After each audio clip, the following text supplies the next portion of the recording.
நீங்கள் உங்கள் best friend இல்லை உங்கள் கசின் இல்லை பிரதரோட ஒரு பிஸ்னஸ் ஸ்டார்ட் பண்ண போகிறீங்க. இனிஷியலாக எல்லாம் சக்ஸஸ்ஃபுல்லாக தெரியும். ஏன்னா ஃபார்மாலிட்டி இல்லை, காம்ப்ளிகேட்டட் டிஸ்கஷன் கிடையாது, ஸ்ட்ரிக்டாக நம்ம அக்ரிமெண்ட் போட போகிறதும் கிடையாது. நம்ம என்ன நினைப்போம், நம்ம ஃப்ரெண்டு தானே, நம்ம பேசிக்கலாம் அப்படின்னு நினைப்போம். பிஸ்னஸும் க்ரோ ஆகும், மணி ஃப்ளோ ஆகும், ரெஸ்பான்சிபிலிட்டிஸ் கொஞ்சம் கொஞ்சமாக இன்க்ரீஸ் ஆகும். அப்போ தான் ஸ்ட்ரெஸ்ஸு கூடும், எதிர்பார்ப்புகள் மாறும். அப்போ கொஞ்சம் கொஞ்சமாக சின்ன சின்ன மிஸ் அண்டர்ஸ்டாண்டிங் வந்து ஒரு ஆள் நிறையா வேலை பார்ப்பாங்க, இன்னொருத்தர் அண்டர் அப்ரிஷியேட்டடாக ஃபீல் பண்ணுவாங்க, ஒரு ஃப்ரெண்டுகிட்ட கேட்காம இன்னொரு ஃப்ரெண்டு ஃபினான்ஷியல் டிசிஷன் எடுத்துருவாங்க. அண்ட் சில பேர் நான் நிறைய வேலை பார்த்துருக்கேன், இந்த பிஸ்னஸ் எனக்கு தான் சொந்தம் அப்படின்னு சண்டை வரும். அண்ட் சடனாக என்ன ஆகும், இந்த ரிலேஷன்ஷிப்லேயே பிரச்சனை வந்துடும். பிஸ்னஸ் பிரச்சனை ரிலேஷன்ஷிப் பிரச்சனையாயிரும். அண்ட் இதுதான் நிறைய ஃபவுண்டர்ஸ் ஃபேஸ் பண்ணக்கூடிய ஒரு டேஞ்சரஸ் ரியாலிட்டி. ஏன்னா நிறைய பிஸ்னஸஸ் வந்து காம்படிஷனால மட்டும் கொலாப்ஸ் ஆகிறது கிடையாது, அவங்க ரிலேஷன்ஷிப்ஸ் வந்து ஒரு கிளாரிட்டி இல்லாமல் என்டர் ஆகிறதுனால கூட கொலாப்ஸ் ஆகலாம். நான் advocate Riches business legal adviser. நிறைய ஃபவுண்டர்ஸ் என்ன நம்புறாங்க, தெரிஞ்ச ஆட்களோட தெரிஞ்ச நம்ம ஃபேமிலியோட பிஸ்னஸ் பண்ணால் சேஃபாக இருக்கும். எமோஷ்னலாக யோசிக்கும் போது இது கரெக்டாக தானே இருக்குது, ஏன்னா நம்பிக்கை ஏற்கனவே இருக்கும், நம்ம அவங்க கூட பழக்கப்பட்டிருக்கோம், ஒரு கம்ஃபர்ட்டும் இருக்கும், ஏற்கனவே ரொம்ப வருஷமாக தெரியும் அப்படின்னும் இருக்கும். ஆனால் கமர்ஷியலாக என்ன பிரச்சனை வரும்னா, ரிலேஷன்ஷிப்பும் பிஸ்னஸும் ஃபங்க்ஷன் ஆகக்கூடிய விதமே வேறு. ரிலேஷன்ஷிப் எப்படி சர்வே ஆகும், எமோஷ்னலாக இருக்கணும், விட்டு கொடுத்து போவோம், ஒருத்தரை புரிஞ்சுக்கிட்டோம், அந்த மாதிரி இருக்கும்.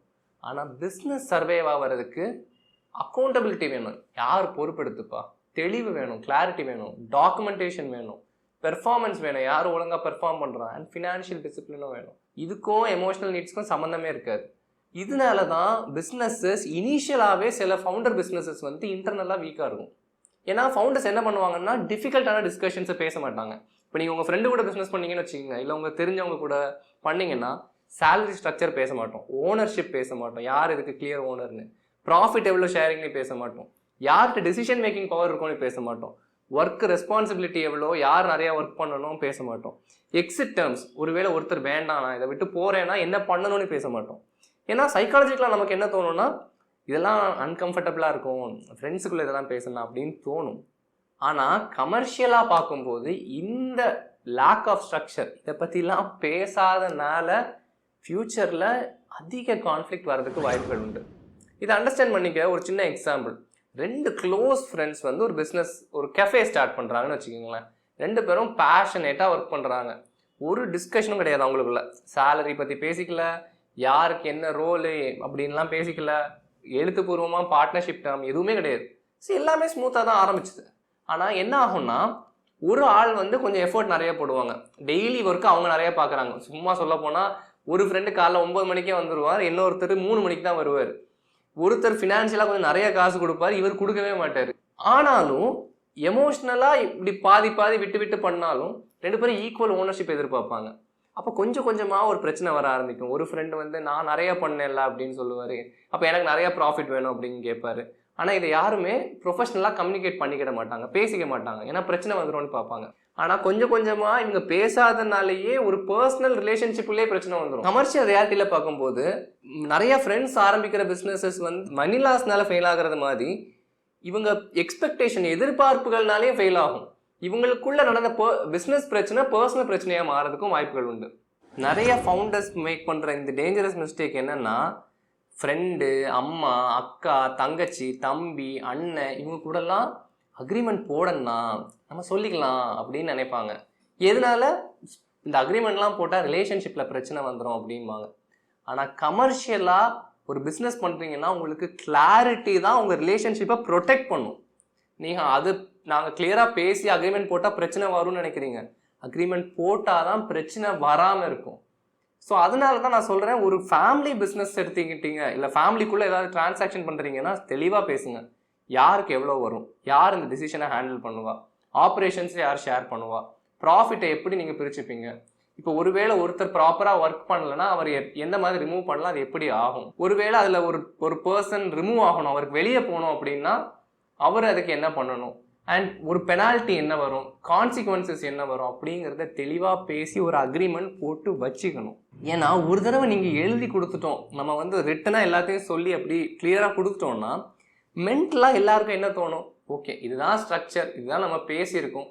இந்த கிளாரிட்டி ஃப்யூச்சரில் உங்கள் ரிலேஷன்ஷிப்பை ப்ரொடெக்ட் பண்ணும். ஏன்னா நமக்கு மைண்டு செட் ஆகிடும், சரி நம்ம இவ்வளோ தானே ப்ராஃபிட்டுக்கு சொல்லியிருக்கோம் அப்படின்னு செட் ஆகும். ஸோ இந்த ஃப்யூச்சர் கன்ஃபியூஷன், ஈகோ கிளாஷு, ஃபினான்ஷியலாக வரக்கூடிய மிஸ் அண்டர்ஸ்டாண்டிங், இந்த எமோஷ்னல் டேமேஜ், இந்த பிரச்சனைகள்லாம் குறையும். ஏன்னா ரிலேஷன்ஷிப்புக்கு ஒரு நம்பிக்கை தான் வேணும், ஆனால் பிஸ்னஸ்க்கு ஸ்ட்ரக்சர் வேணும். ஸ்ட்ரக்சர் இருந்தால் தான், கிளாரிட்டி இருந்தால் தான் பிஸ்னஸ் ஸ்மூத்தாக ரன் ஆகும். இந்த கிளியரான அக்ரிமெண்ட்ஸ் வந்து உங்கள் ரிலேஷன்ஷிப்பை டேமேஜ் பண்ண போகிறது இல்லை, இந்த கிளியர் அக்ரிமெண்ட்ஸ் தான் உங்கள் ரிலேஷன்ஷிப்பை ப்ரொடெக்ட் பண்ணும். அந்த அக்ரிமெண்ட்ஸை நீங்கள் 2 பேருக்கும் சாதகமாக போட்டு போங்களேன். ஏன்னா இந்த ஓனர்ஷிப் பிரச்சனை, ப்ராஃபிட் ஷேரிங்கு, யார் டிசிஷன் எடுக்கணும், யாருக்கு பவர் அதிகமாக இருக்கும், அண்ட் பெனால்ட்டி கிளாஸு, வெளியே போகிறதுக்கான கிளாஸஸ், இதெல்லாம் தெளிவாக இருக்கும்போது பிஸ்னஸும் எமோஷ்னலும் சேஃபாக ஃபீல் ஆக போகுது. அந்த இன்வால்வ் ஆகக்கூடிய பீப்புளுக்கு ஓகே இதுதானே விஷயம், இதுதானே நடக்க போகுது அப்படின்னு தெளிவாக இருக்கும். எந்த ஒரு பயமோ எந்த ஒரு அவநம்பிக்கையும் இல்லாமல் இருக்கும். ஸோ இந்த யாருக்கு எவ்வளோ ஓனர்ஷிப்பு எவ்வளோ இருக்குதுங்கிறத பேசிக்கிறது ரொம்பவே முக்கியம். ஏன்னா இப்போ நீங்கள் கம்பெனிஸ் ஆக்ட் எடுத்துக்கிட்டீங்கன்னு வச்சுக்கோங்களேன், அதில் வந்து ஓனர்ஷிப்புக்கு நம்ம வந்து பெர்சன்டேஜ் ஆஃப் ஷேர்ஸ் பிரிப்போம். இந்த ஷேர் பெர்சன்டேஜை வச்சு தான் ஓட்டிங் பவர், ஓட் பண்ணக்கூடிய பவர், டிசிஷன் மேக்கிங், முடிவெடுக்கக்கூடியது, டைரக்டரோட அத்தாரிட்டி எல்லாமே முடிவாகும். இப்போ 2 ஃப்ரெண்ட்ஸை சேர்ந்து பிஸ்னஸ் பண்ணும்போது அவங்க கேஷுவலாக சொல்லிப்பாங்க. இப்போ ஒரு கம்பெனி செக்ரட்டரியோ இல்லை சார்ட்டர்ட் அக்கௌண்டோ கம்பெனி ஆரம்பிக்கும் போது கேட்பாங்க, ஷேர் எப்படி சார் போடலாம் அப்படிம்பாங்க. ஃபவுண்டர்ஸ் கேஷுவலாக, அவர் என் ஃப்ரெண்டு தான், 50-50 வச்சுக்கலாம் அப்படின்னு சொல்லுவார். இப்போது நீங்கள் 50-50 சொல்லிட்டீங்க. இப்போ 2 பேரும் ஒரு விஷயத்தில் டிஸ்அக்ரி பண்ணுறீங்க. அவர் ஒன்று சொல்கிறார், இவர் ஒன்று சொல்கிறார், 2 பேருக்கும் சண்டை. இப்போ யார் கடைசியில் ஒரு முடிவு எடுப்பான்? ஒருவேளை 2 பேருமே இல்லை இது ஒரு முடிவு எடுக்காமல் போச்சுன்னா என்ன ஆகும்? அதெல்லாம் நீங்கள் யோசிக்கணும். ஏன்னா பிரச்சனை வராமல் இருக்காது, கண்டிப்பாக ஒரு சின்ன மிஸ் அண்டர்ஸ்டாண்டிங்காவது ஏற்படும். இப்போ இது இல்லாமல் ஒரு 3 ஃபவுண்டர்ஸ் இருக்காங்க, ஒரு ஆளுக்கு 33, ஒரு ஆளுக்கு 33, இன்னொருத்தருக்கு 34. இப்போ 2 பேர் சேர்ந்து 3வது ஒரு நபருக்கு அகெயின்ஸ்டாக ஒரு டிசிஷன் எடுக்கிறாங்கன்னு வச்சுக்கிங்களா, அப்போ என்ன ஆகும்? இல்லை அதுக்கு எதுவும் ப்ரொடெக்ஷன் நீங்கள் வைப்பீங்களா? மெஜாரிட்டி எடுக்கிற டிசிஷன் வந்து இந்த மைனாரிட்டி ஒருத்தர் இருக்கிற டிசிஷனை அஃபெக்ட் பண்ணிட முடியுமா? இந்த ஆப்ரேஷன்லாம் யார் கண்ட்ரோல் பண்ணுவா? பேங்க் ஆக்சஸ் 3 பேருக்கும் இருக்குமா, இல்லை மெஜாரிட்டி வச்சுருக்கவங்க யூஸ் பண்ணிக்கலாமா? கம்பெனி ஃபைலிங்கை யார் பண்ண போகிறா? இதெல்லாம் உங்களுக்கு தெரியணும். நீங்கள் அதெல்லாம் உட்கார்ந்து பேசி ஒரு கிளாரிட்டிக்கு வரணும். அதனால தான் கம்பெனிஸ் ஆக்ட் 2013 இந்த share holding, voters right, voting rights, டைரக்டருடைய பவர், ஷேர் ஹோல்டர் அக்ரிமெண்ட்டு, வெளியே போகிறதுக்கு கிளாஸஸ், டிஸ்பியூட் ரெசல்யூஷன் எல்லாமே அந்த சட்டத்தில் இருக்குது. நீங்களும் ஒவ்வொரு விஷயத்துலையும் கிளியராக ஒரு முடிவெடுத்து நீங்கள் கம்பெனி ஆரம்பித்தாதான் இந்த கம்பெனியை ரொம்ப நாள் எடுத்துக்கிட்டு கொண்டு போக முடியும். அதனால் ஃப்ரெண்ட்ஸோடையோ ஃபேமிலியோடையோ ரிலேட்டிவ்ஸோடையோ ஒரு பிஸ்னஸ் ஆரம்பிக்கும் போது ஃபவுண்டர்ஸ் வந்து கேட்க வேண்டிய கேள்வி, நான் அவனை நம்புகிறேன்னா அவங்க என்ன நம்புகிறாங்களா, இந்த டு வி ட்ரஸ்ட் 2 பேரையும் நம்புகிறோமா, அது மட்டும் இல்லை. அவங்க கேட்கணும் கிளியராக உன்னுடைய ரோல் என்ன, என்னுடைய ரோல் என்னன்னு டிஃபைன் ஆகிருக்கா, எவ்வளோ ப்ராஃபிட் நம்ம ஷேர் பண்ணுவோம், முடிவை யார் எடுப்பா, முடிவுகளை யார் எடுப்பா, ஒருவேளை சண்டை 2 பேருக்கும் ஒரு விஷயத்தில் ஒத்து போகலைன்னா யார் சொல்கிறது நடக்கும், ஒருவேளை ஒருத்தருக்கு இதை விட்டு வெளியே போகணும் அப்படின்னா, இப்போ ஒரு கடனும் இருக்குன்னு வச்சுக்கோங்களேன், அப்போ அது என்ன ஆகும்?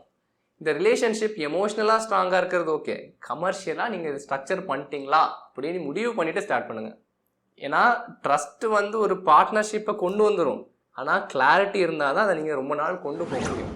ஸோ உங்களுக்கு இந்த ஃபேமிலி ஓனர்ஷிப் பிஸ்னஸ் மாடல் பற்றி ஐடியா வேணும் அப்படின்னா இந்த ரிச்சஸ் ஃபேமிலி பிஸ்னஸ் கிட் அப்படிங்கிற இந்த கிட்டை வாங்கி பாருங்கள்.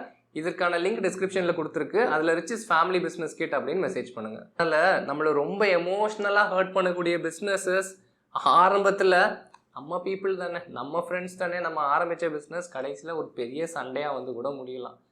அதனால் நம்ம அவங்கள நம்புகிறோமா அப்படிங்கிற கேள்வியை தாண்டி நான் அவனை நம்புகிறேன், ஆனால் என்னென்ன விஷயம் நம்ம பேசணுமோ எல்லாத்தையும் தெளிவாக பேசி ஒரு அக்ரிமெண்ட்டாக போட்டு அந்த அக்ரிமெண்ட்டை நியாயமாக போடலாம் அப்படிங்கிற மாதிரி ஒரு முடிவுக்கு வாங்குறது நல்லது. மேலும் பிஸ்னஸ் பற்றி வேறு ஐடியாஸ் தெரிஞ்சுக்க இந்த பிஸ்னஸ் லீகல் சீரீஸை முழுசாக பாருங்கள். அது வரைக்கும் advocate Riches business legal adviser signing of.